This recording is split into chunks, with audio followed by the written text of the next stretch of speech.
Hello. This is my attempt at trying to get a Criterion specific channel going.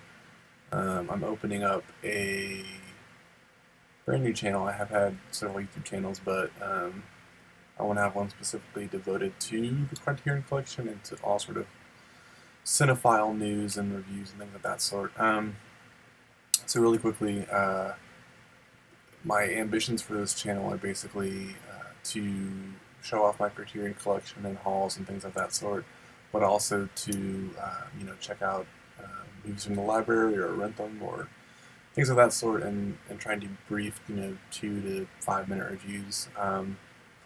So that way people who might be on the fence about a movie could search for YouTube, find a pretty quick video, get some basic details, and hopefully get a better insight into why they may or may not want to buy the movie. So with that said, I've got a handful that I've already got in store for reviews. I'd like to ideally get them out every couple of days, but we'll see how this goes. And also my sort of early mission right now is just finding people online who do these types of movies, Criterion specific movies like Dean of DVD and Collector 1138 and a whole bunch of people, but and reaching out to that community and trying to sort of make connections. So those are the specifics of what I'm doing with this channel. I will say from the get-go that I don't have a Blu-ray player or a television for that matter. I watch movies on my iMac, but and I say that because I won't be reviewing the Blu-ray copies, and also because I tend to be more DVD specific with my purchases, i.e. purchasing movies that are only available on DVD, such as the Eclipse sets. But so that's a basic premise of what I'm trying to do with this channel. I don't want to spend too much time on that, so I'll quickly go into my Barnes & Noble haul. The first one I got was Medium Cool.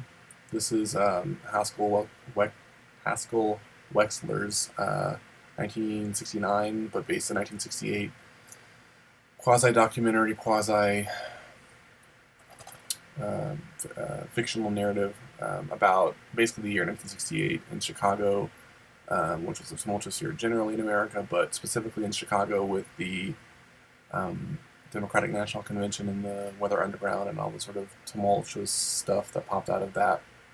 But also stuff outside of Chicago, like the assassinations of Martin Luther King Jr. and Robert Kennedy, and the Vietnam War was kind of, people were losing faith, if they had any left, in our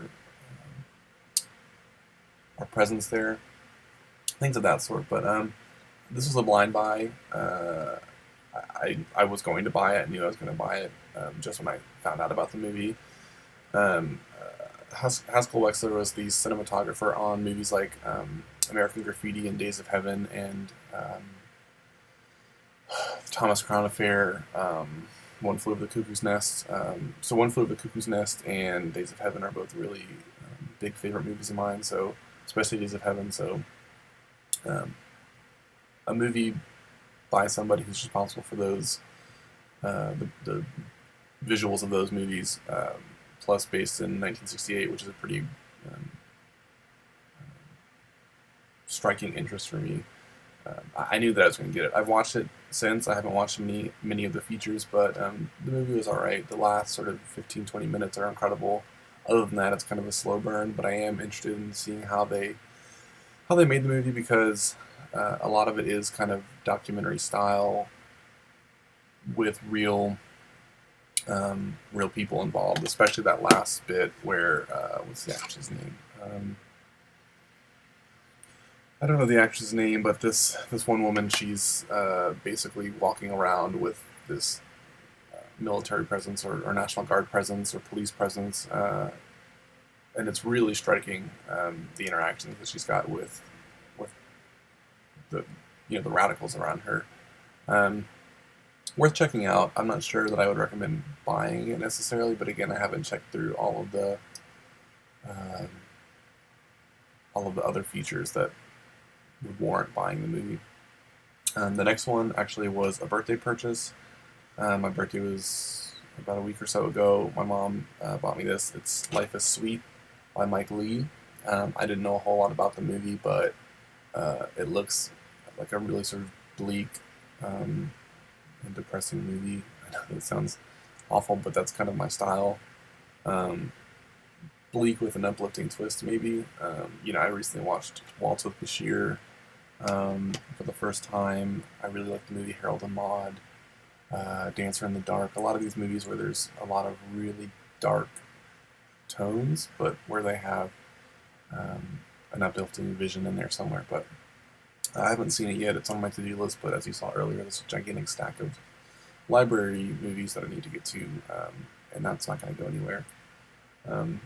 I will say, though, again, these are all DVDs that I'm showing, and one thing I'd like to also add is that I'm trying not to buy many more movies because I live in North Carolina, where humidity just ruins your movies, ruins your books, ruins all of these things, and I grew up collecting comic books and trading cards and things of that sort, so I get really annoyed when I take care of my items, but other things prevent me from keeping them in the tip-top shape that I'd like. So I'm trying not to buy any DVDs. Also, I'm trying not to buy DVDs because I'm waiting for the money to be able to afford a Blu-ray player and a TV. So again, though, these are all DVDs.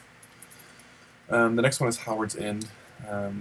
This is, again, a blind buy, but it is a blind buy for several reasons. One is that it's a Merchant Ivory film.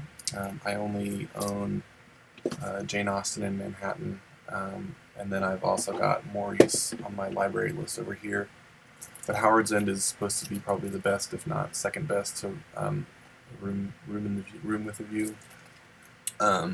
Features Anthony Hopkins, Emma Thompson, Helena Bonham Carter. I've never actually watched Jane Austen in Manhattan or Maurice or any more Merchant Ivory film, so I'm excited to get to this one. But again, you saw the list I've got, the stack I've got. Also, I'm keeping it sealed in the off chance that it shoots up in value, which I don't tend to like to do with movies. But I paid $15 for this on the Barnes & Noble sale. If it goes up higher than that, maybe $25, $30, then I might sell it. I know it's evil, but this movie is Downhill Racer. This was another one that my mom got me for my birthday. This was directed by... Who's it directed by? Not Altman. Michael Ritchie. It's his debut feature, but sort of more importantly, it's got Gene Hackman, or I wouldn't say more importantly, but more importantly for me, it's got Gene Hackman and Robert Redford, very young Robert Redford. It's another sort of akin to Medium Cool. It's kind of one of those movies where that malaise and sort of ennui about the late 1960s is becoming more and more, seeping more into popular culture. I wouldn't really call this a popular film by any stretch, but it was, big enough. I haven't seen it yet, but I've seen and read a lot about it. It seems like it's one where maybe the concept of American exceptionalism is critiqued, and a lot of the huffing and puffing from the 50s and early 60s kind of gets analyzed or scrutinized in a really condescending or focused way. So I'm excited to go through that one. But again, huge stack of other movies. Bicycle Thieves. This was a blind buy. I was looking for DVD-specific sort of must-haves, and I actually had bought Tokyo Story, Yasujiro Ozu's Tokyo Story, but I just wasn't really feeling like adding another Japanese title to my collection. I've got a fair bit of foreign cinema, specifically some Asian cinema, and while I don't mind subtitles, I've kind of exhausted my dubbed or non-subtitled movies, and so I wanted to get something else, and so actually my next purchase is that movie. But then while I was there, the next movie I have is $10. My return of Tokyo Story was $20, so I had a little bit left over, and then I ended up walking out with a $20 movie, Bicycle Thieves. But it's supposed to be incredible. It's, again, got a very sort of bleak or depressing with an uplifting message. So we'll see. I don't have a whole lot of Italian cinema. I think 8.5 is my only one that I can see so far. So, um, you know, post-war family dramas, all those things hit high notes for me. So I'm excited to go through that. And plus, it's it's gigantic and really full featured. It's akin to Monsoon Wedding or The Battle of Algiers or some of the bigger DVD sets. So I'm excited about that. And then last but not least, this is my $10 movie I was just talking about, The Beals of Grey Gardens. I have Grey Gardens. It's one of my favorite movies generally. The Beals of Grey Gardens is, I'm pretty sure, a only DVD movie. I don't think it's on Blu-ray yet.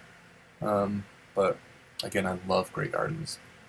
And I just wanted to kind of dive back into that world. I've kind of exhausted my viewings of the special features and whatnot of the other film, and so getting, or the original film, so getting more depth and learning a bit more about the movie, seeing more of Little and Big Evie, just kind of, again, going back into that world is something that I'm excited for, but again, I haven't watched it, it's still sealed, so that's my Barnes & Noble haul. Not a whole lot, I mean, a fair bit, but not a whole lot compared to some of my previous interactions with those sales. I've heard there's going to be another Criterion sale, Criterion.com sale in late September, so I'll probably buy a few more then. I'm trying to, again, stop buying movies.